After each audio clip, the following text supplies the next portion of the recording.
Thanks for downloading this episode from Teachers Talk Radio. You can find the full schedule and listen back to all our shows at ttradio.org. Enjoy the podcast.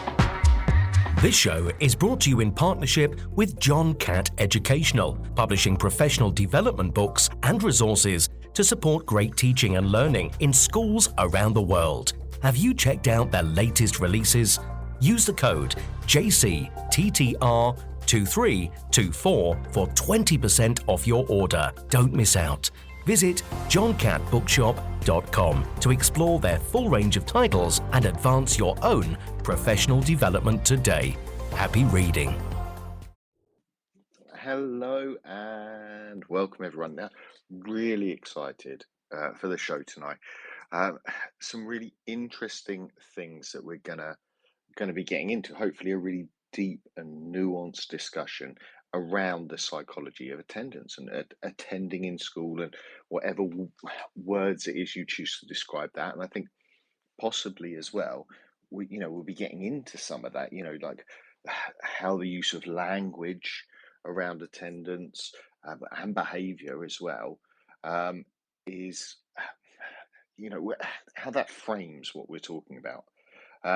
We're going to be joined by Dr. Naomi Fisher, who is going to be, talking me, hopefully you, us all through some of her thoughts on the topic, some of the things, that we maybe should be thinking about, because there's a divide maybe at the moment in education. I see stories within the same week where schools are taking completely different trajectories on some of these issues. Certainly, if you're on X on Twitter, you might have seen things like a head teacher talking about sending people around to check on the bins, or schools maybe where they're taking a different approach and they're using not using uniform, or they're not going down that route and looking at how they could improve attendance and engagement. I would include in that, and probably a lot of other things, all bundled up into this post-COVID. Is it post-COVID? But this post-COVID world we live in now, and what attendance is, what the barriers to attendance are for young people, and really interested to hear your questions. Now, of course, as always, we're live. We're here on X, on Twitter, in the space. We are going to be taking your questions. If you want to message in, if you want to tweet in, we're still calling them tweets. You can message us. Now, one of the ways that you can comment within this thread, within these conversations, there's a little button down in the bottom right corner with a kind of little speech mark there. And you can click on that. And if you click on it, you can kind of message a comment, and that'll come through to our space, and we'll be able to read them out. Certainly things that you thoughts you have, questions you want to ask about this issue. And as I say, when Naomi joins us, she'll be answering some of those questions, hopefully from you as well as from me. I've certainly got a long list of things that I want to find out her thoughts on. I should probably put it out there. I've seen her speak live. I've seen her do a keynote. I know some of her thoughts, but getting deeper into it, I think, is really important. Now, I can see Naomi just joining us in the space. So what we'll do is we'll be getting her connected. And once we do, we'll get started. But as I say, you can hit those tweets, hit those messages if you have any comments that you want to add. Now, just as we do get started, though, and I'm just going to double check there, we'll see, Naomi, you might be getting a request there where you can accept being a speaker. So we'll just get her on the line, and some of those things, as I say, certainly what I want to think about or have questions about are the barriers, what we can do as individual teachers, what we can do as a school system, Now, I was just doing a little bit of spiel talking people through. There's quite a few people have joined in. It's obviously a hot topic, something people want to share thoughts on. But before we get into it, can you just maybe for listeners who don't know who you are, maybe they don't follow you or have come across you before, can you tell us a little bit about who you are and what you do? Yes. So I am a clinical psychologist, which does mean that I am not an educational psychologist. I am a psychologist who specializes in mental health. So that really means that my entire training is about mental health and behavior. And what I do in my clinical day to day life is I see mostly families and adolescents who are struggling with mental health issues for whatever those might be. But I have a really strong interest in autism and also in trauma. I've actually specialised as a clinical psychologist. I actually specialise in trauma, and then I've written two books about self-directed education. I became really interested in alternative education when I had my own children, who are now 15 and 12. And my son, in particular, who was a summer born, I started to see as he approached school age, I started to feel a real disconnect between what I had learned about developmental psychology and psychology of how young children learn and what I could see was going to be offered to him at school. So that kind of led me down a really alternative path, which is where I am now. And it's been unexpected, really, because I've written two books really about how to educate children outside of school. And I was then surprised at how many people started getting in touch with me to talk about the distress that their children were feeling about school. So, and that's very much where I am now, I think, in the space, particularly on Twitter, that I'm really talking about the difficulties that I hear about in school from children, adolescents, and families. And I feel like I have this really privileged position because I hear the stories that people often don't tell other people. They don't, it's really not at all unusual for somebody to come into my space, come into my room and say, I've never told anyone this before. And I feel like that's this amazing privilege to have that. And I also feel, I felt a sort of growing disquiet. I felt a growing disquiet for quite a long time about the way that I felt that psychology was kind of being made complicit in some things that I could see were really going wrong in our education system. And then we were being asked to see young people and to treat them as if they were the problem. And so that's really led to where I am today in terms of saying, I think we've got a problem and I think we need to do something about it. Now, I want to ask you, you kind of touched on it a little bit there because, from what you described there, of your own experiences professionally and personally, Hmm. it sounds to me that there's a lot to offer the educational profession from your thoughts and your views. But, I follow you on Twitter. I see some negative comments, and particularly within education, maybe not just directed at you, but directed at maybe other people as well, talking about people commenting on education who are not a classroom teacher. Yeah. Uh, does it surprise you that the teaching profession takes that attitude sometimes? Well, firstly, I don't think it is the whole teaching profession that takes that attitude because I actually get a lot of messages from teachers. I even now actually get more messages directly on Twitter from teachers, I think, because people have seen what's happening. I think there's a very vocal group of teachers who are very loud about it and who I think, I mean, I can completely understand they're saying it's not practical, we can't do everything. And I think, all public services are under enormous strain at the moment in this country. And I do think that teachers are being asked in a way to do an impossible job. And I can hear that anything that I say, which just sounds like do more or do better, is just going to go down really badly because, of course, it's going to make people defensive. And I understand that. I think I've been surprised at quite how vicious the backlash has been sometimes. It sometimes feels quite brave even to post anything on Twitter. But I think that that's because I think it touches a nerve for people. I think it does. I think people hear what I'm saying and it doesn't make them feel comfortable. It makes them feel really, really uncomfortable. And so they want me to go away, basically. And we're going to get through because some of the things you mentioned in the start there as well sounds like complete system overhaul. But I'm conscious as well that we've got individuals within the system. Myself, I am within Yep. this system wanting to do um, uh, positive things, but I know that Yep. I'm a small part of a system. So, I want to try and cover all of those bases as we go. Hmm.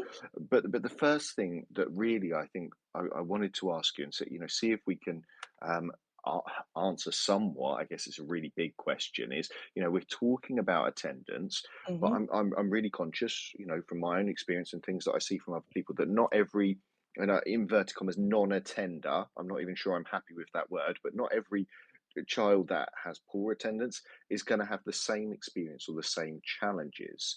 Now, in your experience, what do you see as the current main barriers to attendance that the young people are coming up against?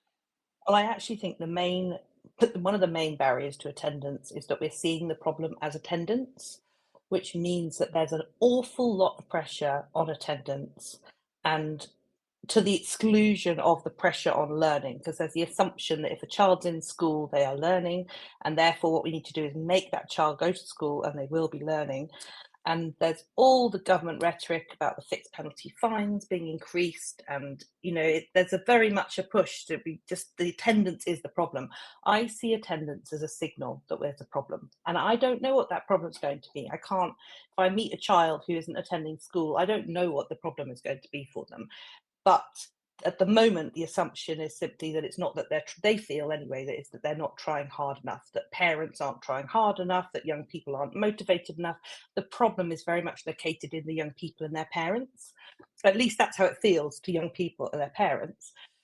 Um, and I think that we have many barriers, but one of the barriers I think we have is that our schools are becoming increasingly pressured places, particularly at secondary school, particularly for teenagers. And I don't think we have an education system which is designed around what young people really need to flourish. I don't think that was ever the aim of our education system when the Victorians set it up, when they brought in compulsory education. They weren't thinking about what do young humans really need to flourish. They were thinking, how are we going to keep them busy so that we can teach them the basics, the three R's, and then they'll be out into the workplace. And it's efficient. That's what the school system is based on. So I think essentially what I think is that I think we always have to start with a curious mind. We always have to be asking, what's the problem? Why is this child struggling to attend? Rather than how can we make this child attend? And I guess I'm trying to locate, I'm trying to empathize with the young people that I'm working with, and Hmm. I wanted to ask your opinion on you talk about the Victorian sort of education system model, this factory model. Do you think then that the things that young people are coming up against are the same as when I or you or our listeners were at school? Is it still the same problems from this system, or has school changed? Have young people changed? Has the world changed? Well, all of those things have changed. Certainly, the world has changed dramatically, but I do think the system has changed from when we were at school. And the way it seems to have changed, unfortunately, is that it seems to have got more pressured. So we are testing kids younger. We are putting more pressure on them younger. I don't know what your primary school experience was, but I don't remember being stressed at primary school. We didn't have any tests, in fact, when I was at primary school at all. And now I hear about 5 and 6 year olds already feeling anxious about their phonics screening check, or it just seems endemic in the system that the teachers are anxious, the kids are anxious, the parents are really anxious. I'll see parents of a child age 5 or 6 who's already really concerned about their child's ability to concentrate, for example, and will just be like, but actually, normal child development is that 6 year olds and 5 year olds do find it hard to concentrate. That is just part of being 5 and 6.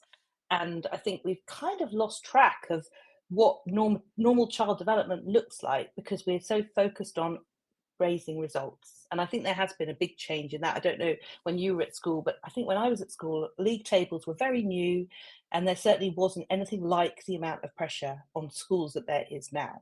So I think that's one thing that has changed. Sorry, what was the second part of your question? Remind me. I think whether young people have changed, Oh, is there one people something have different changed. about them? Ooh, well, I think, of course, this generation has all gone through the pandemic. And I do think the pandemic has had an effect on this generation. And I don't think it's one that we've really come to terms with. And I don't think it's one that they've really come to terms with. And I think it was a huge formative event for many young people. And then when it was kind of coming to an end, the focus was all on, can we get them back into school? Can we get them to catch up? In fact, there was a lot. It seemed like schools really went into it. We've got to catch them up. And at the time, I remember thinking, this is madness, because they're not behind anything, in the sense that this has happened to this whole cohort. They're all where they are right now, and that might not be where they would be if pandemic hadn't happened, but it is where they are. So all the emphasis seemed to be on how can we get them to catch up academically. And as a psychologist, what I would have wanted the emphasis to be at that stage is, how can we help them catch up emotionally and socially? Because those kids missed out on 2 years of play. They missed out on being able to go to playgrounds and meet their friends. And I had kids, my kids were, I don't remember how old, but yeah, I think it was heartbreaking what happened to children at that stage. And it felt like children really weren't borne in mind of anybody. I remember when they started saying we can meet up one-on-one, but of course, if you were a child and you could only meet up with your parent, you couldn't meet up with anybody still. And I felt like really it would have been we really needed some time there where children got back that time to play more intensively, and then we would have been ready to carry on academically. So I do think there's something about young people there, but also the world they're living in is very different to the world that we were living in growing up. It's just growing up because it's far more connected. They can access information in a completely different way to what we could do. They can access, they can connect with people all over the world in a way that we just couldn't do. And I think that means that actually the education system needs to kind of think about that challenge in a different way, rather than simply continuing as it was and then blaming social media or blaming smartphones and saying that they're the problem. If we could just get children to leave those at home, then we'd be able to concentrate. So I think they're in a completely different context. And what was the last bit? Schools? No, something else. Oh, I don't, you have given me more than enough to think Okay. about there, and a really well, put together answer there. But I wanted to ask you specifically, and this relates to, my own personal experience. I have two young boys, Yeah. one in reception, one in year two at the moment, and this Mm-hmm. idea of pressure. And you talked about the phonics screening check, and Yeah. I myself, was institutionalized within primaries in England during the time of the key stage one SATs, phonics screening tests, all of those things. I was a Right. school leader then, Yeah. and I have moved to Wales, and it is a Mm-hmm. different system. Probably Yeah. what people would see in the lower end of primary is maybe less pressure, particularly around Yeah. things like that. Yes. But in my own experience, and this is where I do wonder about some of this pressure, or Mm-hmm. how we gauge how much pressure is good, is that I know that my eldest would not pass the phonics screening test, Yeah. right? Yeah. And I don't know if that's, and so I have this confliction within me of, have I put him to a system where, there isn't enough pressure to get him. I know that if he was Yeah. in a school in England, particularly sort Yeah. of Hampshire where we were living, they'd be putting in an intervention there. And I don't necessarily Yeah. agree with that. But also, I know that he'd be doing better at reading. Is, Yeah. That do we such need an interesting pressure example at, there of what at tests some do. point? Like, Yeah, that's such an interesting example, isn't it? Because you're basically saying the existence of that test is making you worry about your son's level of reading, even though he isn't taking that test. That that it's is, yeah, making you think he should be at that level. So there's something that's clicked in your head about that phonics test, thinking that is where 6-year-olds should be, and if my son isn't there, then maybe there's a problem. Yeah, that's what's yeah, happened to you. And actually, if that test wasn't there and no 6-year-old was tested in phonics, you wouldn't be worried about it. So I don't think you would, because I think before the phonics screening test, I think there was a bit more space for wiggle, basically. And you could say that's a bad thing. As a psychologist, I would say it's a good thing. I absolutely think he will learn to read. It will happen. But what he can't do later actually is catch up on this playing time.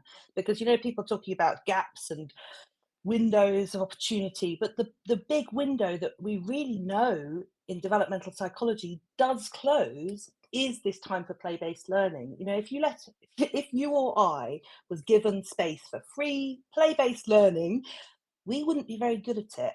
Basically, we're just not very good at that kind of exploratory play as adults, whereas children under the age of 7 in particular, that's what they're really good at. They really excel at it. and you can't go back and make that up if you don't do it. Do you see what I mean? Whereas the phonics, the way I see phonics, you can actually do that at a later stage, and it probably will be easier and more efficient at a later stage.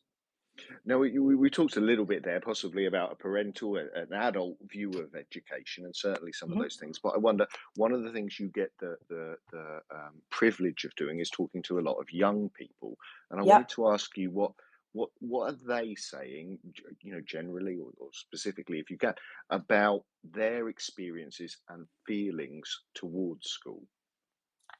So obviously, I have a very biased set of young people that I talk to because I don't tend to talk to those who are happy and flourishing at school. So I like to put that out there right Mm, there. As a clinical psychologist, you tend to talk to the people, you do talk to the people who are unhappy for some reason.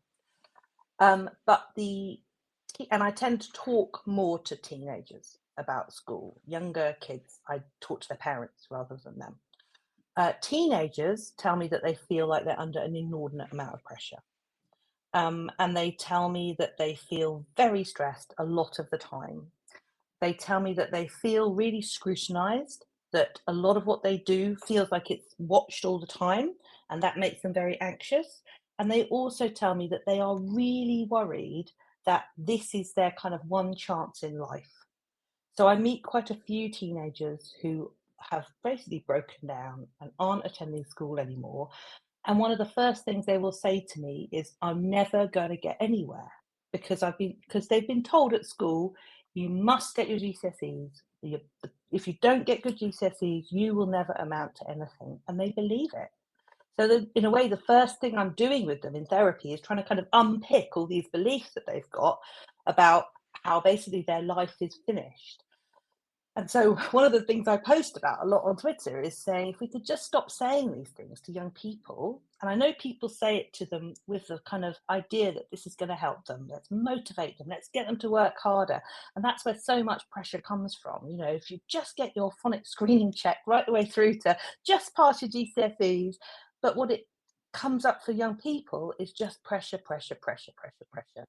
And I think they feel under a huge amount of pressure and they don't yet have the life perspective that adults have. So they don't, for them, it feels much more all encompassing than it does for an adult. And I mean, we know for adults it can get extremely stressful if you're pressured at work.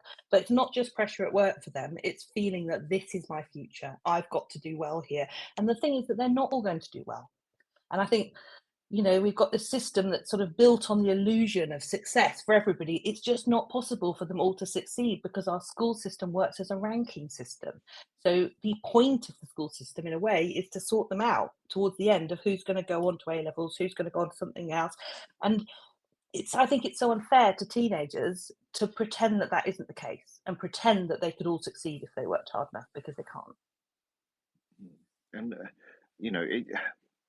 it's it's a really sombering thought, I guess. What you're describing there, for as you say, a section of the young people we work with as teachers, maybe it's not maybe everyone in the school, but certainly there will be a section maybe who are feeling this way, Mm-hmm. and um, And also, can I just in that, say, sorry. it's also there are sort of two ends of it that I see. I see some kids who are going down the route of detention, isolation, suspensions, exclusions, and they are usually pretty desperate, and their parents are usually pretty desperate. But then I also see terribly well behaved, high achieving kids who are absolutely riddled with anxiety, who are just terrified that they're going to set a step wrong. And they think if they don't get an 8 or 9 in all their GCSEs, it's going to be utter disaster. So when people sometimes say, when I post about it, they say, "Oh, you stopped going on about the disruptive ones." It's not just the disruptive ones. I think you can't tell from the outside of a child who is the one who's really struggling inside. And it, it is a really emotive topic. A really, for these young people, then if they are struggling, Hmm. you describe this pressure where maybe the wording is wrong, or the government pushes maybe slightly in the wrong places. So, does attendance matter for these young people in that Well, sense? I think learning matters, but unfortunately, at the moment, going in for them, for some of them, going into school feels so pressured that it feels like it's at the expense of their mental health. So then they get stuck and their families get stuck in this very, very unhappy position where they often want to go to school and they believe that they need to go to school because they want to get GCSEs, they want to have a successful life, but they find going into school inordinately difficult. It just extremely pressured and it just makes them feel ill. I talk to kids sometimes who'll be like, I just go into the school environment and I just start to feel odd. I feel wrong. I feel prickly. I feel really just I can't manage it all the time. Um, and I apologize if this question now comes in at kind of maybe a psychology 101 kind of Mhm. level, but I think it's something.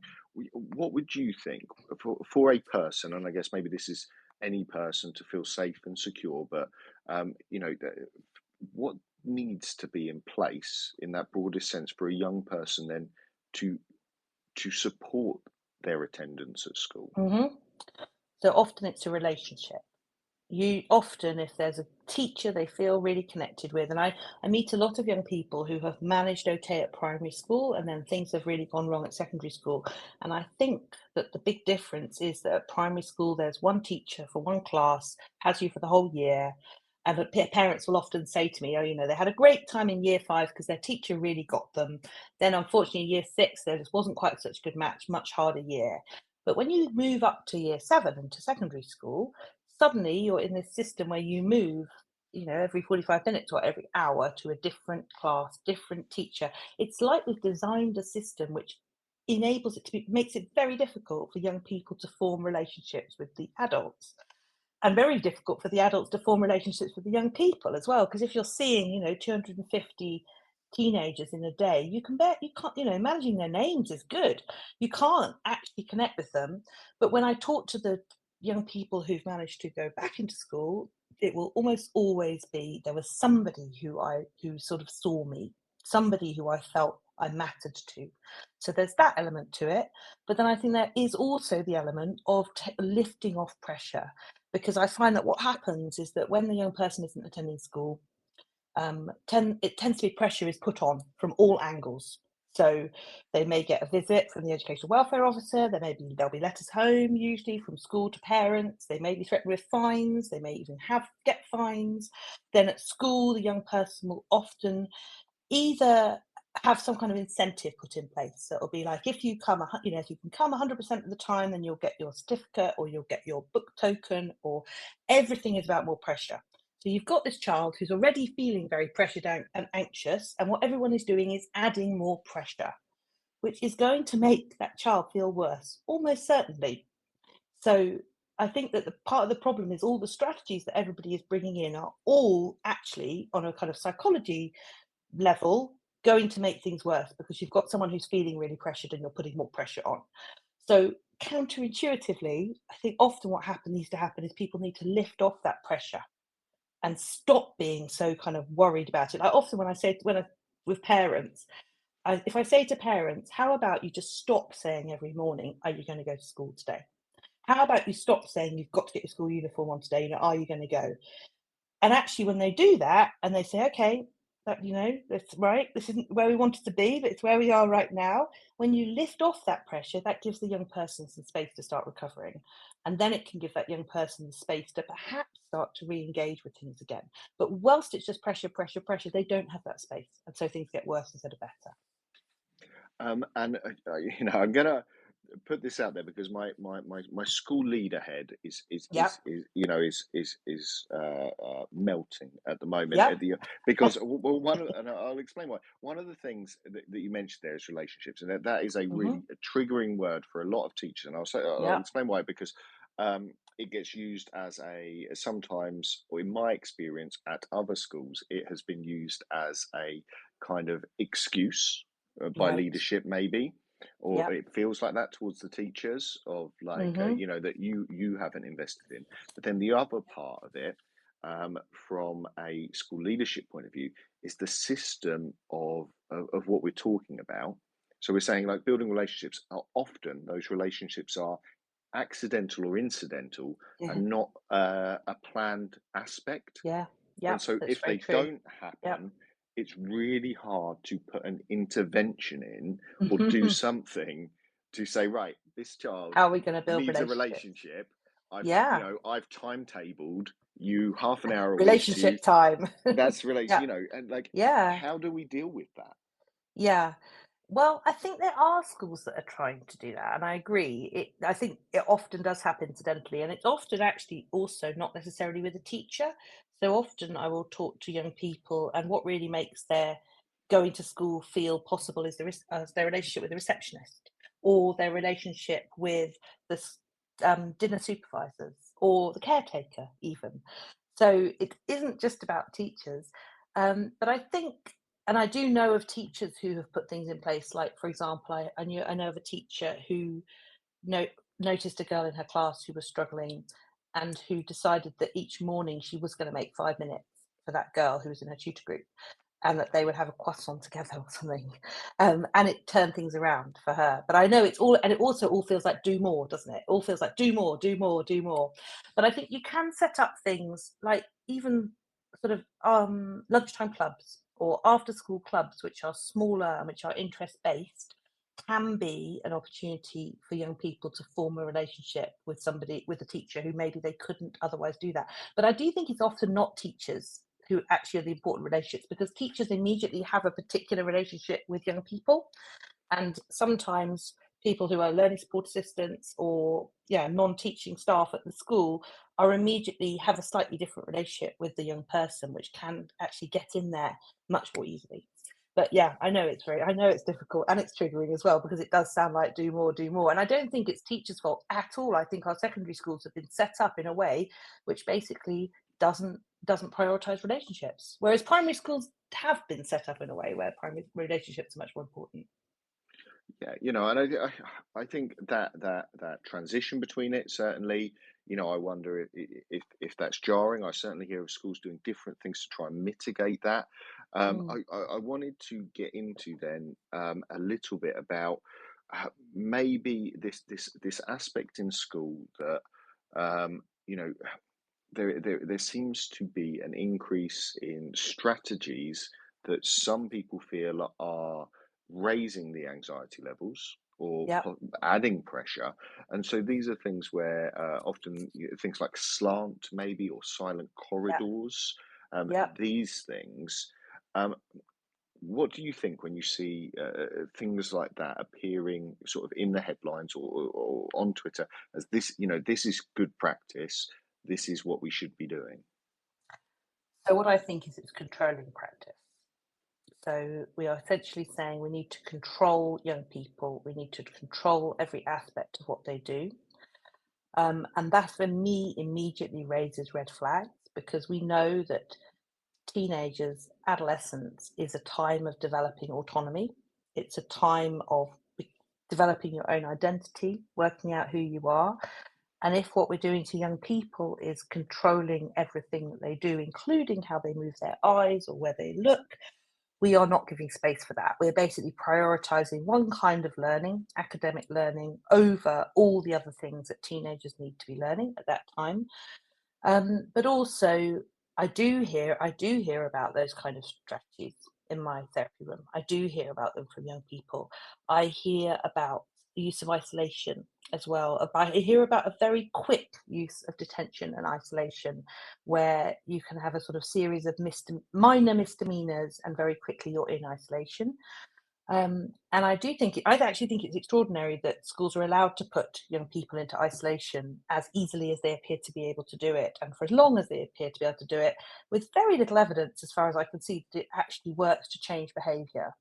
So, as a psychologist, I mean, those strategies are often talked about as behaviourist, and sometimes I say, actually, they're not really behaviourist in the way as a psychologist I would understand it, because a behaviourist strategy as a psychologist is when you're trying to change someone's behavior with an intervention, with the idea that then that behavior is changed and will continue without you having to carry on with the control. You see? So if potty train your child, for example, you might use a behaviorist method. You might give them a chocolate button when they use the potty. You're not expecting to have to use chocolate buttons for the rest of their life. You're thinking they're going to learn this behaviour, and then I can withdraw the chocolate buttons and we just carry on using the potty or the toilet. And that isn't actually what people usually mean when they talk about behaviourism in schools. They mean control, because they mean that control is going to carry on. They talk about habits, but they're not really habits, because they are controlling young people all the way through to when they end. And I do worry about what that means for those young people when they leave that system, because I think they're not getting a chance to develop the skills of self-control. And I've worked with people, and when I worked in the NHS, I worked with people who left the military, for example, and it's a well-known problem that when people leave high control systems, they often really struggle to know how to organize themselves and to know how to live and to know how to sort of find their way in the world. So I find it extraordinary that we're bringing in these high control systems in schools without looking at so what happens to those kids maybe 10 years down the line? And are they having maybe some of the problems that we see of people coming out military, for example, where they really struggle to regulate themselves? Yeah, I find that I do find that really interesting because in my own head, and this is maybe the own way I think about the world is I have a push for efficiency, right? Hmm. And so I'm like, okay, right, I want to make my school system, I want to make my experience as efficient as possible, and all of those Hmm. things. But I am looking at a final target. And you're talking Hmm. about a target past that. My final target is maybe GCSEs. Maybe my Yeah. final target was SAT scores. Yeah. You're talking maybe longer term than what I'm thinking. So I'm building a system of efficiency where, I have to Mm. get to GCSE point, and I want Yeah. it to be as efficient as possible to funnel everything into that one point. Yes. But you're suggesting that maybe there might be repercussions further down from having a hyper efficient system there. Yes, I am. I don't think child development is a particularly efficient system. And I don't think it's like, you've got young children. Young children are very messy, and it's not very efficient to allow them to be messy and to allow them to explore things through play. But that is how they learn. And I think teenage development is equally quite messy, really, and not huge. It's not always the most direct route between 2 points. But I think, yes, I think you've got something exactly there that I think there's a problem in schools, is that we're using short-term solutions which appear to work in the short term, but I'm saying, what about the long-term effects of these on our young people? Because GCSEs are really just a short-term goal, aren't they? It's just something so that they can go on to do something else. That's it. And what if the impact of what we're doing to get those better GCSE results is actually young people who really struggle to manage life? What is anybody doing that research? And I don't feel that they are. I don't feel that education research doesn't seem to look very much at really long-term aims. And just while we pause for a second, I want to give a big shout out to all of our listeners here. I can see a lot of people in the space, and just remind you that if you want to join the conversation, you can, of course, tweet in, message in any questions. If you want to put them to Naomi, I'll try and read them out. You can, of course, if you're new to Teachers Talk Radio, go to ttradio.org to subscribe, or you can find all of our shows on iTunes, Spotify, Amazon, all of those things. And it would be remiss of me not to thank John Catt, who this show is brought to you in partnership with, publishing professional development books and resources to support great teaching and learning in schools and around the world. Have you checked out the latest releases? Use the code JCTTR2324 for 20% off your order. Don't miss out. Visit johncattbookshop.com to explore their full range of books, titles, and advance your professional development today. Happy reading. Now, we've talked maybe a little bit about the the pressures of teaching. We've talked a little bit about how possibly we're looking at it from this psychology of attendance, this pupil-centered, person-centered kind of viewpoint is what I would say you're kind of suggesting, Naomi, Hmm. in my view of it. And we've touched on it a little bit, but I wanted to ask you about how do we balance then? And this is something I see teachers talking about, whether it be about behaviour or about other needs, where there is a limited amount of school time, a limited amount of school budgets. How do we balance these needs of one again, and the individual against the school needs system and resolve. all then.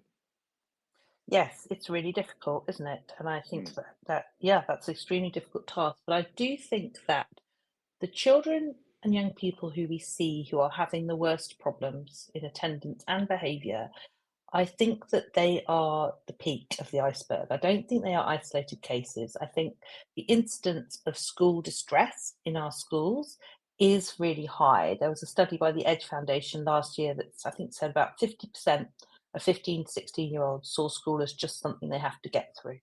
And there have been studies in America which have found that about 75% of young people say that their dominant feeling about school is unhappiness.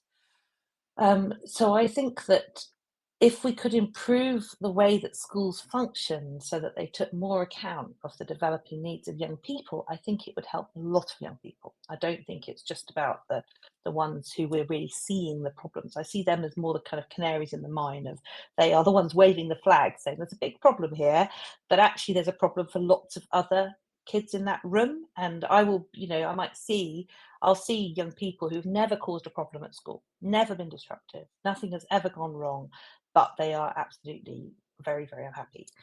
But I think it's a constant problem, and I think it's a question of underfunding as well. Our schools are underfunded. There aren't enough support staff. There need to be breakout rooms. There need to be places for young people who just can't manage the classroom environment. There are some people who just cannot manage a classroom environment. And I suppose that the rhetoric about attendance frustrates me because it sort of misses that. There's this assumption that if we just keep pushing them back in, then that will be okay. It's like we see school attendance as the one route to education and learning for young people. And I think there's a failure to recognise that for some young people, that just isn't going to be the right place for them, and they need alternatives. And I think that whilst we're so strongly focused on attendance, no one is really talking about, okay, so what about those young people who aren't going to thrive at school? What alternatives could there be for them? It's almost like everybody's so scared that if we did talk about alternatives at all, suddenly everybody would not want to go to school. I actually don't think that's going to happen. I think there are a lot of young people who are happy at school and want to be at school, but I do think that there's a really desperate need for alternatives for those young people who just can't manage. And I think isolation is absolutely not the alternative for them because it actually makes things worse. So that's the other problem, is that if we're making things worse and kind of escalating things for those one or two young people in each classroom who can't manage it, then we're not actually solving the problem for anybody. We're just pushing them out the system. Um, I wanted to ask you around these specific young people, and this is maybe a perception that I see people talk about, Hmm. and it's around the choice of maybe the behaviour, but also whether Mm. they're choosing to mitch, as we call it down in Yeah. South Wales here, or to bunk off, as it was where I grew up over in sort of Cambridgeshire Hmm. way, um, and that those words suggest a choice, right? Hmm. That people are choosing to misbehave, are Yeah. choosing to miss out. Do you see it as a choice or purely a choice? Because it seems that some people perceive it that way. It's so loaded, isn't it? This language of Mm, choice. Because what does it mean really to say it's a choice? It means that they're choosing wrong. If only they would just change their minds and do something differently, all would be fine. And I think it's something I think about a lot actually, this language about choice, because it's it is always so loaded. It's like if it's your choice, then you are bad. And really, I think it's about, is this person bad, and therefore we should punish them? Unfortunately, that's the rhetoric. Or are they? Is there a reason? Is there something? And at the moment, the only reason that really seems to be acceptable is that they have SEN of some form. It's not enough for the reason to be, for example, that you are really, really desperately unhappy at school, or that you really, really are not well suited to school. So I I don't think it's anything like as simple as this idea of choice, because I don't know if you've ever had a job which you've really disliked, but I have had a few jobs which I've really, really disliked and I've been very unhappy in. And it wasn't a choice to be really unhappy in those jobs. In every case, I went into those jobs full of enthusiasm, hoping it was going to be really great, wanting to make a difference. And then quite quickly, I started to realize that it wasn't going to be like that. It wasn't going to work like that. And I started to feel very stressed, and I started to lose sleep, and I started to not want to go in, and all of those things. And would you say that's then a choice? If I say resign from that job, which I have in one case, is that then a choice by me? It kind of is, because I'm basically saying, yes, I'm not going to do this anymore. But it's not a choice to react to things in the way that we do. We are humans. We react to our environment. And I mean, I actually haven't talked about my own school history, but I was called a school refuser 2 times in my own school history. And both times the school environment made me very, very unhappy. And I don't think I had any kind of SEN, but I started refusing to go to school. So again, I'm like, well, what really is choice? Is it that we should should we be saying that children have no agency effectively, or I don't know? What do you think? I just think it's a really interesting area, this whole thing of what choice really means, because I don't think when people really talk about when people talk about choice of behaviour, they don't really mean choice. What they mean is this person bad? That's what I think they're trying to say. Well, I'm really interested in that you chose to describe yourself as a school refuser Well, that's what because I was described at the oh, time. That's that why would I be the said it. language at the Yeah, time, yeah. yeah, In that exactly. you're refusing, you're doing. Do you Yeah, know what I mean? It sets yes, it up in that way, totally. doesn't it? Yes, it That does. Yes, it's kind of your fault. If that exactly. makes At the sense. time, I was described as school refusing or school phobic. And I remember thinking at the time, at 14, school phobic makes no sense at all, because I know I'm not scared of school. I know, school, even then I knew that a phobia is meant to be an irrational fear of something that isn't actually as frightening as you think it is. But I knew I wasn't afraid of school. I just really, really hated it. So that was the language that was used then, and it's still a lot of the language that's used, school refusal. And I know there's loads of discussion about which language to use, and I talk about it specifically. I often talk about my own school refusal, partly because it was described like that at the time, but also because I find lots of people recognise that term. They know what you're meaning. Whereas if you start talking about things like barriers to school attendance, they don't actually know what you mean. You have to start explaining to them again.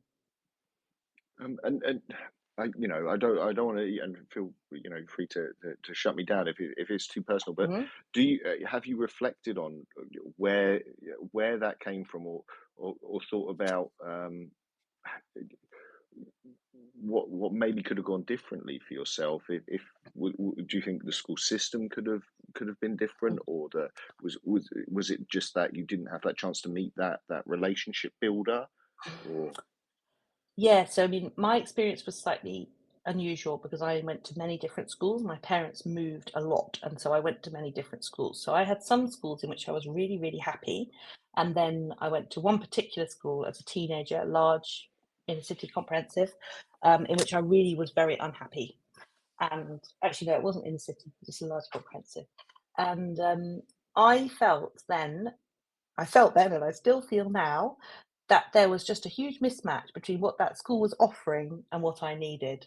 And what it was offering nothing very interesting, actually, to teenage me. It wasn't really offering anything that I could really get my teeth into, whereas my previous school had been much more flexible, much more fluid. And so there had been chances to get involved with things and really throw yourself into it. There just wasn't that in my comprehensive school. It was very much, it was the factory model. There were nine forms in every year. It was a huge school. Didn't even get to know all the other people in my year group. Didn't really get to know any of the teachers. So I do think, yeah, there was a complete absence of feeling seen in that school. There was a kind of just feeling of anonymity. When I think of it now, I just think of myself kind of wandering around, lost. I moved school, and then the next school I went to, I was much happier at. So for me, it was definitely something about school environments. I suppose it's not that surprising, but I think school environment's really important. and sort of on the back of that, but also some of the other things you've said maybe about the school systems and them working for some and working for others. Yeah. Just off the basis of that, do you think then we need um, more choice rather than some things necessarily not being right or not being wrong? Yeah, Have I we think we have need we more factorized diversity. it? Yes, yes, I do. I think, for example, I think really from right at the beginning of school, it would probably be useful if we were already saying to parents, some children benefit from a couple more years of play-based learning. And I know in Wales, I find it really interesting that in Wales, and I think in Scotland too, they have got a much longer play-based stage, whereas in England, we haven't got that at all.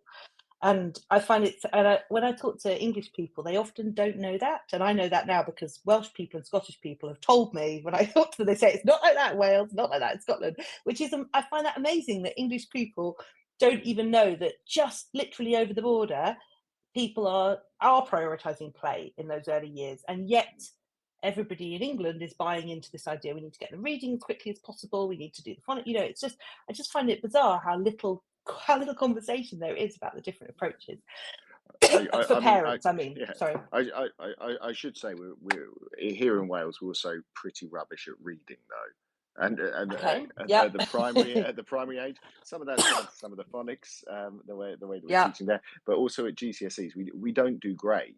Right. And I Yeah. personally, as a parent, I do have this conflict, as I talked about earlier, about, do I want really, really smart children or happy children, or, what does that do? How efficient can we Mm. be? And, all of these things with the educational system is, Yeah. whether we're pushing it on, because the Welsh education system has, you're right, prioritised something slightly different, but it has come at Mm. a cost in somewhere else, I think. Yeah.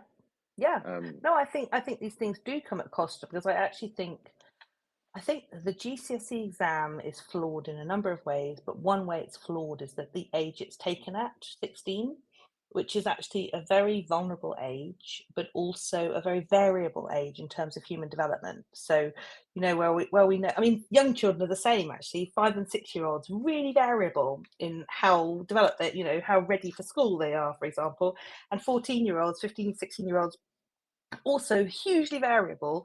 So some 16-year-olds are really mature and can, get in their heads around exams and revising and all that kind of thing. Others just totally aren't there. And their parents talk about having to kind of drive them through it because they just don't really yet think about the future. They don't really set goals for themselves. They don't really work towards a goal. And those are all things that teenagers develop during adolescence.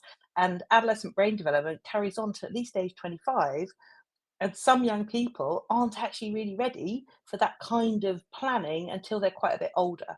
So by bringing in those exams at 16, we're setting a lot of them up to fail because they're just not ready to do it. So I think that yes, I think part of my answer to that would be, I don't think we should be so focused on GCSEs at 16. I don't think it's a good time to test young people. I thought the age thing there really interests me, because I stand to be corrected here if there is anyone from who's done the LNet training in Wales, but we it's rather than SEN here, it's ALN. Oh yes, Is yeah, what it's stood by. But the new system of, because we won't have statements, we'll have what are called IDPs. But yeah, they do stay with them until about 25, I think. I'm yes, saying, and yes, it does shock people, I think, sometimes when we sort of say no, like we need to continue supporting them all yeah, that way. yeah. And I think that's a recognition of the fact that actually there are quite a lot of young people. And I think if you think about, certainly if I think about my peer group when I was growing up, I can think of quite a few young people who were absolutely not really ready to be doing GCSEs or A levels, actually, 16 and 18.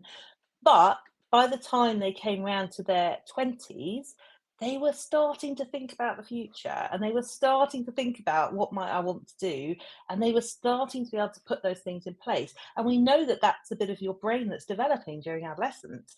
And there's some really interesting stuff coming out of cognitive neuroscience, which is saying we really need to have second chances for young people who've been failed by the education system at those earlier stages, because actually they might do brilliantly at 22 or 23, but it's too late, basically. And it's too late, particularly because what's happened is that our education system is unfortunately meaning that lots of them write themselves off as failures. So if they fail their GCSEs, then they will write themselves off as not being any good at any of that. And that isn't necessarily the case. It's simply that we're doing it, that we tested them at the wrong stage in their life, really. Now, incredibly interesting stuff. But we digress slightly, and I Oh really want yeah, to bring us sorry. back on. No, like I'm really enjoying it, but like I'm trying to stick to the title of the tiny bit Attendance. that I'm Yeah. trying to pin Oh yeah, pin so you diversity. pin So I pin you. think it would be good if we had more understanding of young people's different developmental pathways, and if we were thinking more about different things are going to suit different children at different stages. Because actually parents, particularly in the early years, parents are often really tuned in to the kind of learning that suits their child. And if, say, for example, we would be able to say some children actually do benefit from a couple more years of play before they move into a more formal system, because everybody sort of pushes you need to start formal, certainly in England, maybe not in Wales. You need to push these things as quickly as possible. If you do it, and parents are often really worried, like you're saying yourself, if they're not reading at 6, what's that going to mean for their later development? Should they be reading now? And actually, if we can lift off all of that pressure a bit and say child development is really variable. Just because they're not reading at 6 doesn't mean they won't be an absolute avid reader at 10. They might be. But we kind of, by putting the pressure on, we actually make that less likely to happen. So we sort of make those amazing developmental pathways, which are so different, we kind of make them a problem. And once they've been made a problem, then children start to think of themselves as a failure or as not as good or not as clever. And then we've created more problems for them down the line. You see what I mean? Yeah, no, I do entirely. Like, yeah, I, but it is a hard thing to get out of. Right? It's a hard thing for Mm, individuals to get out of, and it's a hard thing for our school system to get out of. I think, and incredibly, and I wanted to ask you on that about, we've talked early on about some of the suggestions maybe coming hmm from government, some of the things we've seen. I certainly, there was some comments recently online about a head teacher sending people to check on bins of people Oh, who yeah. were attending. Yeah. But Yeah. what do you think then? When you're talking about this pressure, this labelling of, the use of fines. Yeah. I've heard of people sending letters on red paper. Oh, Knocking what on schools doors. sending Yeah, letters? schools Yeah. sending letters. To Yeah. put that pressure on because we've said, this is our current battle, Yeah. attendance, we need to do it. So we're going to put all of that pressure on the family. It- you know, Yeah. is this going to Yeah. work? Does it have a chance No. of working for some? Any? I think it's unlikely to work. I mean, the fines are an extraordinarily unjust intervention because they are of an amount which is really, really devastating for low income families and which is not very big at all for higher income families. So, because they're fixed. So, you've immediately got a system there that is extraordinarily unequal and is punishing those who have less more, basically. And those fines, I've worked with a family who had those fines, and it's a fine for each parent as well. So this was a dad I was talking to, and he was like, we got his daughter really, really struggled with secondary school, transition to secondary school. She was an August birthday, very young in her year, found it really difficult, lots of tummy aches, lots of anxiety, and he just did everything he could to get her in. And he had to give up his work in order to help her into school and to be there for when the school would call and say, "Can you come and pick her up?" And then she wasn't in enough, and they both got fined, him and his partner, just before Christmas. And he said, I didn't even know. I was shocked to get the letter, but then it was like, and now it's both of you. You both get this same fine. So I think it's extraordinarily punitive for families who are often really struggling, and they know as well. The assumption is we're fining you for this because you're not trying hard enough. And he said that to me. He said, it makes you just feel like they just think you're an feckless, neglectful parent, can't be bothered. And it's so ironic that these families who are working really hard to try and help their kids get an education often are the ones who get the fines. So I think I don't see how the fines can help, honestly.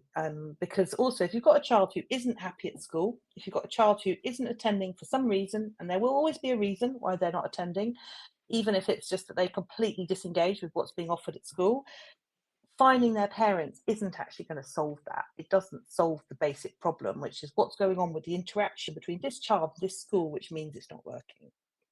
And it shifts all the focus onto the parents, which I think is unfair again. Mm. I think it is that we're describing a system there where the school has can say they've done something. Should I Yeah, say maybe I'm wording it that way specifically. The school can say they've done something, and the school can say the family have not done something, and yeah, it sets up a conflict, and it sets up a not a deniability, a kind of like a just culpability. yeah Yeah. that um, and I wanted to ask you then about the dynamic between the school and the family, maybe and the young Hmm. person, but the school and the family, of whether that can be brought back from that place, or whether Mm. there can be things that a school can do um, to not be so confrontational. Maybe I mean, Yeah. Yeah, that's an interesting one because often people often say this on Twitter actually when they say, I'm undermining schools and that parents need to collaborate with schools. Um, and of course there've been people in the press saying that the social contract between parents and teachers have been broken. That's why children aren't going to school. That's why there are all these persistent absentees. Um, I find that the contract often seems to be very one way. So usually, at least this is what parents tell me, right? So parents will say to me when the schools say they want to work together, what they mean is they want they want us to do what they think we should be doing, which is doing things like forcing them into school. It doesn't often seem to mean that the school is really going to listen to what the parent thinks the situation is. There's an inherent imbalance in power that goes on with parents and schools, and parents really feel it. And in my experience, the schools often don't feel it because they are in the position of power. So parents say that they go into those situations and they feel like they're being treated like they're one of the school kids, or they feel infantilized, or they feel that what they say doesn't have as much weight as what the teachers say. Teachers generally don't say that. Teachers say, no, no, no, we listen to parents. So I don't know, because I don't know what's going on, but I know that I think in order to reconnect between schools and parents, I think schools need to listen to what parents are saying about their children more. And I don't think that that will ever be helped by fining the parents. now, and I guess here is the bit where I put my teacher hat Hmm. back on, or my middle leadery kind of hat, school leadery hat on, and that is that you know the school is in a situation where and I might be listening to you talk this evening. I might be one of the listeners listening in and saying, yeah, I can really get on board with this. I really believe this is something, it makes a lot of sense to me. But I know that there is pressure coming from above, from Yeah, the other sides, um, uh, saying that I should be doing something else. Now, it takes an yeah. incredibly strong school leader, or Hmm. a pastoral lead, maybe ahead of you or whatever, to say then actually these people need more space, more time, Yeah, more less pressure. That as you say, yeah. that feels very It really does. counterintuitive, and I you'd have to agree. be a very strong person Countercultural. to be saying that, Yeah. you know, um, and say that that feels like a very kind of hard argument to win. Yeah, and I think when I've talked to teachers and schools who have taken that kind of approach, it's usually been because they have tried it and seen how well it's worked with a couple of pupils. And also, I've talked to a few people who have tracked what they were doing already. So they've tracked the results of fines or of isolation or whatever they were doing, and they found that that doesn't work. So that's really helpful in terms of, I think, there's the feeling you want to do something, isn't there? There's a feeling we need to be seen to be doing something, and it feels like you're doing something when you punish someone or when you give them a fine or when you put someone in detention. But actually you need to really look at what is that achieving what we want it to achieve, and if not, perhaps we should try something different. And I mean, I think that's what real evidence-based education would look like if we were collecting the results of that kind of outcome all the time. But yeah, I think it is. I mean, I think it. I think it's unfortunately there's absolutely not the push from the top to do this at all, and that's one of the reasons why I keep talking about it, because I feel like it's almost like it's invisible, the impact, because the kind of rhetoric about attendance, the rhetoric about but you see it if you read the comment section of any article about school attendance. You will see all sorts of stuff about lazy kids, skivers, truants. You'll see a whole litany of stuff about how kids these days just don't know how lucky they are. Just make them go to school, and that is the kind of popular discourse that we're pushing against. So it's quite hard to be trying to take a different position on it, and it's definitely not supported by government. But my hope is that there are a growing number of teachers who do see that something needs to change, that it isn't a happy system that we have at the moment, and that maybe if there was enough of a groundswell of teachers, that might be something that might lead to change. Now, um, I I guess around that, and this probably is my toughest question. I will Hmm. burn all of my alternative provision, maybe credentials by saying Yeah. this. But when I see as a teacher or a school leader, when I see some of these schools, though, Hmm. they do seem to be. Maybe ones that have more punitive approaches, or maybe Yeah. ones that have, a no nonsense. Maybe these might be words that they type saying, or maybe they just say that they have high standards. They Hmm. do seem to be uh, running quite tight ships, efficient ship, Efficiently. Yeah. efficient, and the children there do seem to be thriving. The ones who are there, Hmm. and so there is something there that's working. Yes, I agree, and I'm not. I wouldn't want to throw everything out. I think that for a start, though, I think you cannot tell from the outside of how something looks what is actually going on the inside for those students. And the same with teachers, because the kind of dominant narrative at the moment is very much about how those schools are happy, functioning places, and people are scared of saying anything else generally. So I get a lot of emails from people and from students, from young people, saying I was at one of those schools and this is what it was like for me. So I just don't think I can. I mean, as I said, I don't think human development is very efficient. I don't think young people growing up is an efficient process. And in a way, if it's too efficient, you need to be saying, hang on a minute, where's the mess?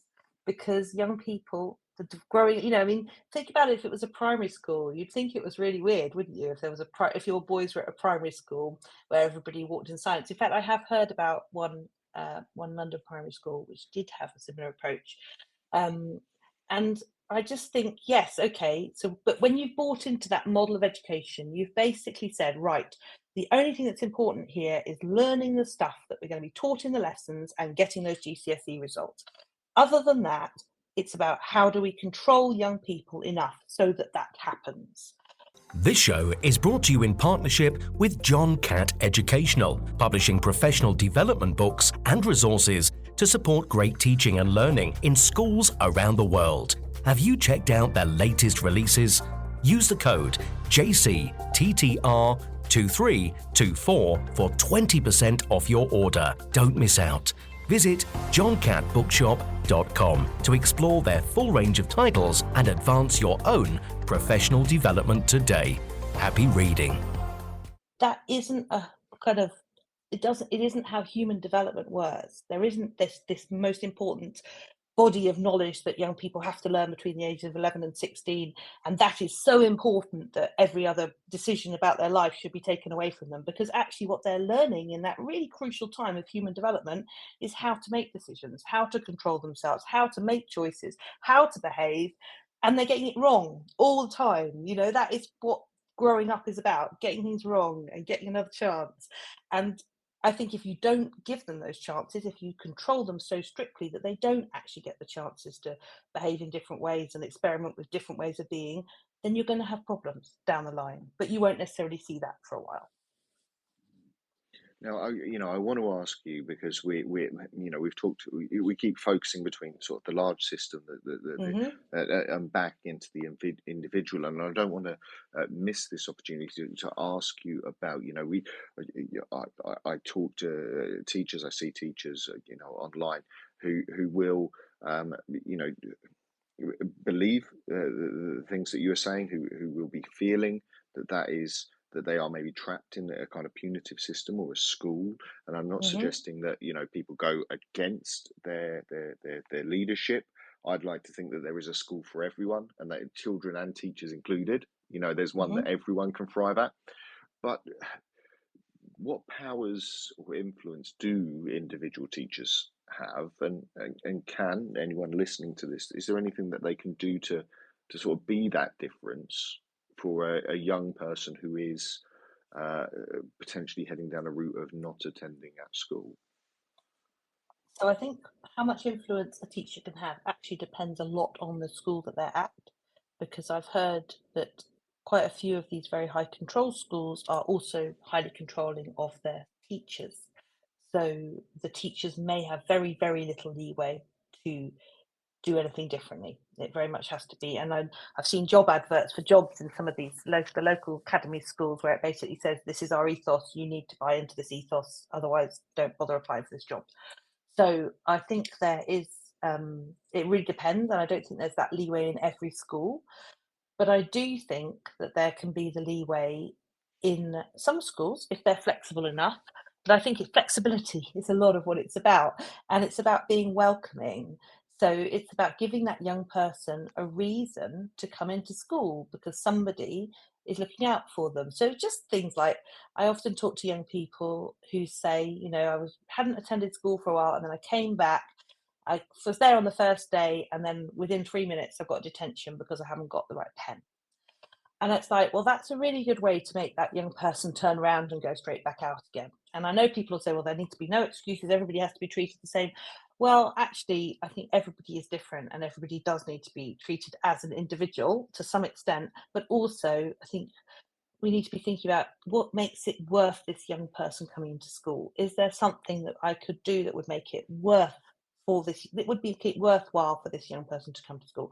And it might be something like a club at lunchtime, or it might be just a greeting in the morning, or it might be, asking them to help you with something, just something that brings that connection where that's my reason for coming in. But I think it's really difficult, and I don't think individual teachers can solve it, and I don't think they should have to, because I do think that the system is absolutely creaking at the seams, and that's absolutely not the fault of teachers. And yeah, no, I think you're entirely right there. It's interesting hearing you talk, and and some of these things. And I think this is maybe where there's a disconnect and frustration between teachers sometimes.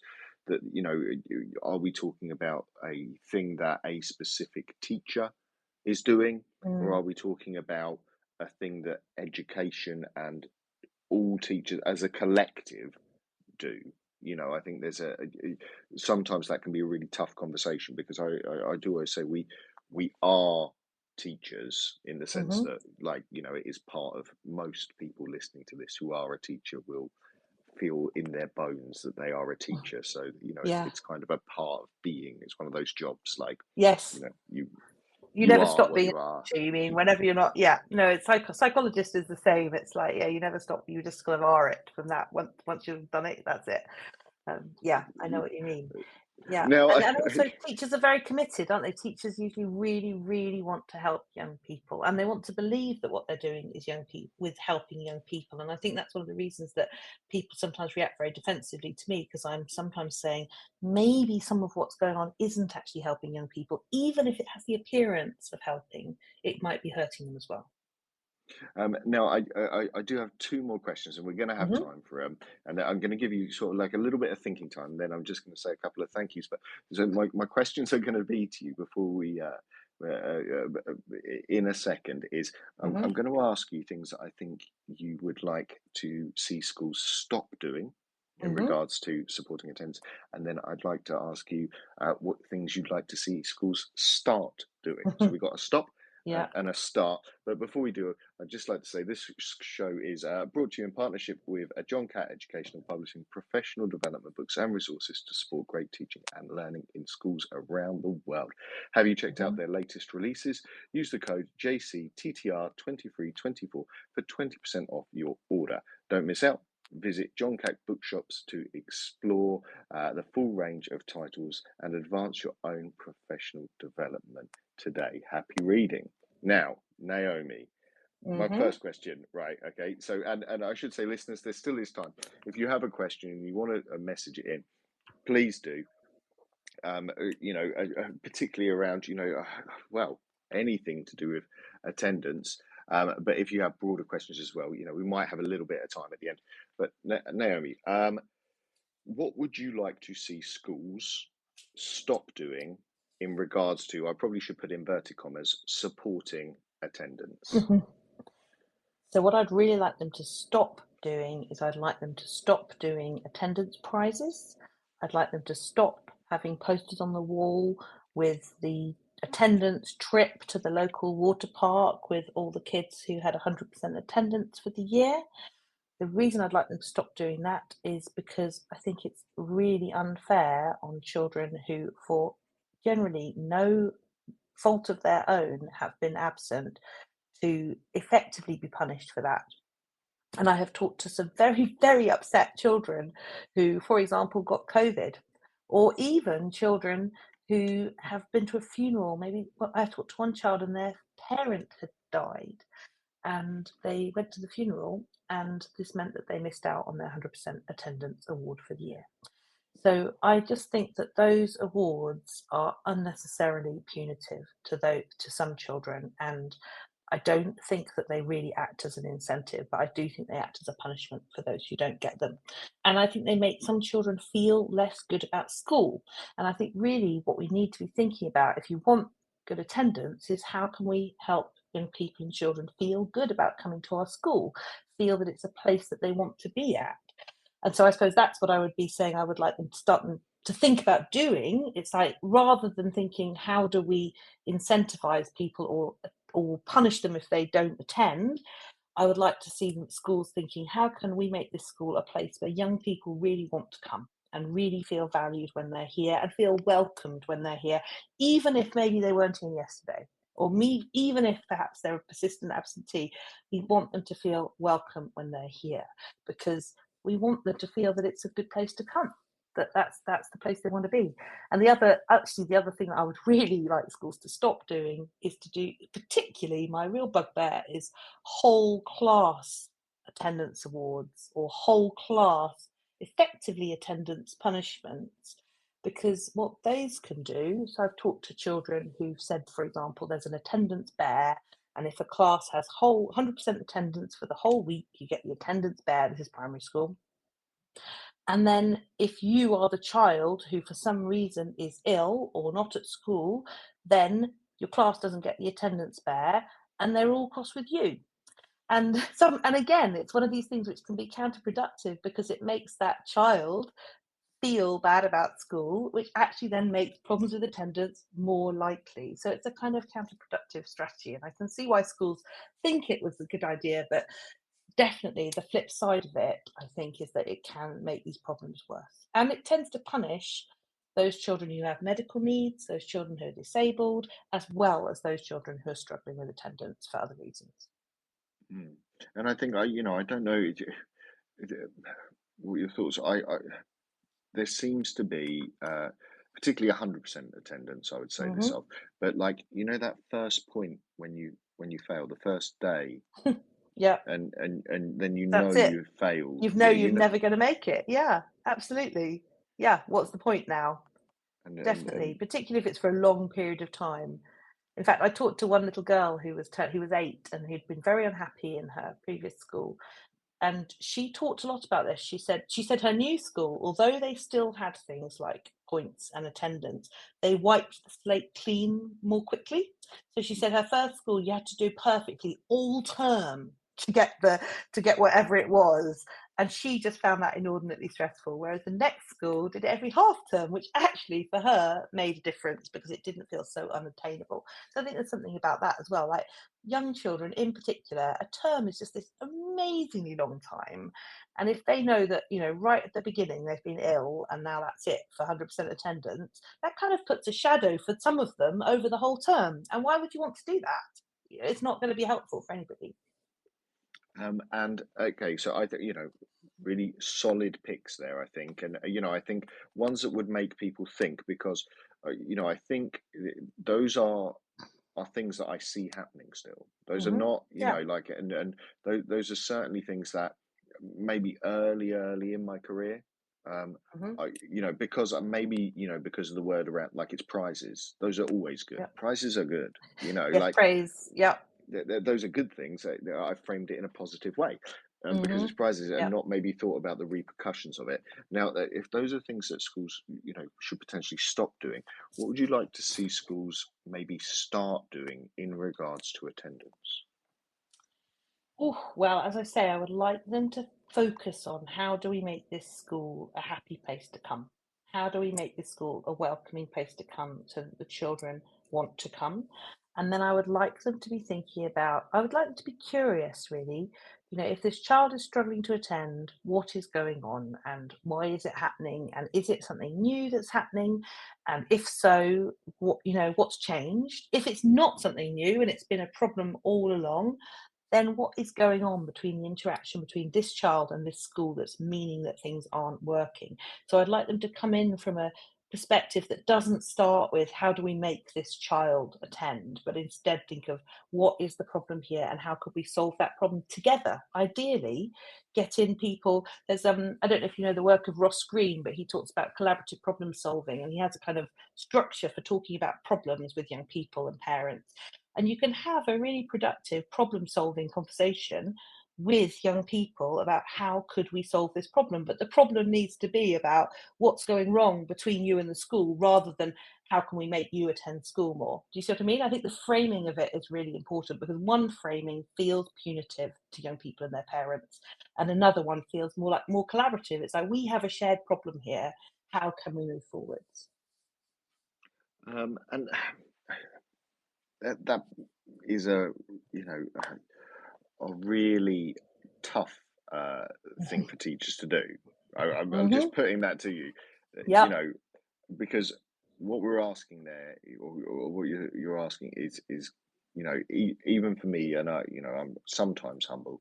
There's a lot of humility that I'm going to need there, Mm. after a long day's work. Yep. Particularly, if some of this is related to behavior things. I think some things are easier to see that a child needs help with. Yep. Some things are harder, Yep. to connect with and see that actually that there needs to be help given there. But this is an incredibly tough thing for Mm. someone to do.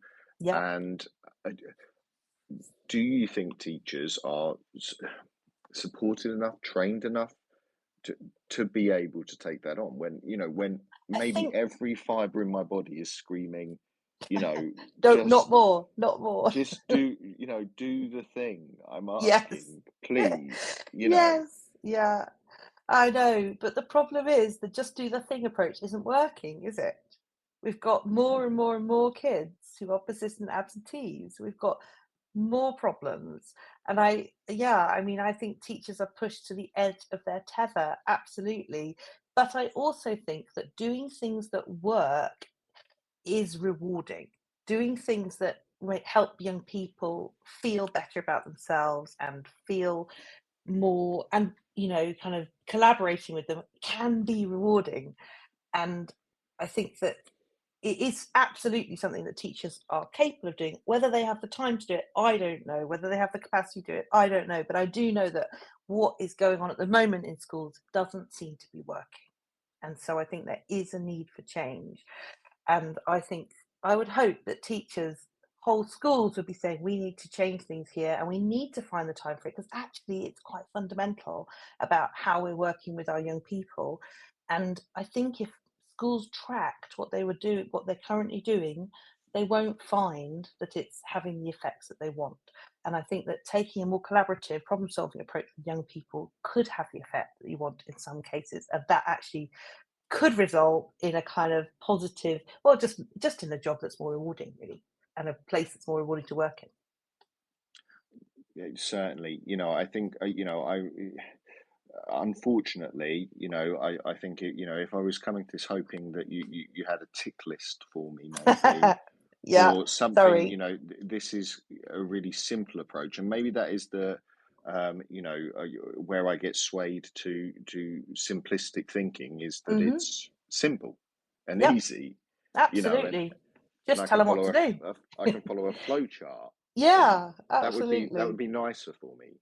If Yes. but that's not going to happen, no. Well, human beings are complex, and I would be remiss if I was if I was to ignore that, because every child is going to have a different reason why things are hard and why things are going wrong. But I think even just listening to them goes a really long way. Actually, just making the space to listen to why things are going wrong can actually be transformative for some young people. But again, it's about making the space, it's about making the time. And I think that's the problem is young people just do need time. They need adults and they need time and they need people to listen to them. And that isn't very efficient. And maybe that is just a basic problem that we've got in the way that we're currently educating our young people. Um, Now listen, it's been an absolute pleasure to talk to you. Thank you so much for coming on. It's been really thought provoking. I do find these conversations quite emotional. I think maybe Mhm. is the word. It's very hard. I think sometimes to, I've been at work teaching in the classroom today. Uh, Mm. 5 lessons, and to take that time, and also certainly a lot of our listeners will be taking that time to reflect on things, and some of those are really tough questions. So it's been, Mm. amazing for you to take the time to talk to us about that. So thank you so much for coming on. Thank you for inviting me. I really value the opportunity. No, certainly helpful for me, and we will see the comments as they come coming in from our listeners as well. Now, if you are listening to this, or you've just dropped into the end of the space, it will be available on Twitter X here for the next 30 days, where you can listen to it here. But it will also be available, maybe for your drive to work. If you can't use Twitter, you can download it as a podcast from things like iTunes, from Spotify, even if you are in the kitchen. And I won't do it now because it will talk to me back, but I could say the hey, the device name, which starts with an A, play Teachers Talk Radio. And it will, in fact, while I'm doing the washing up, start playing the latest episode of Teachers Talk Radio. So if you haven't tried that, I do suggest you try it. Head into your kitchen now, or if not, visit our website, ttradio.org, where you can subscribe, or go to iTunes and just give us some of those stars on that rating. Why not? Thank you again, Naomi. Is it Nostar, as we say here in Wales? So Thank good night, you. Thank you, Nathan. and thank you all, and we'll see you all next time. Tune in, talk it out. You've been listening to Teachers Talk Radio. Tune in live and listen back at ttradio.org. We look forward to hearing from you next time on Teachers Talk Radio.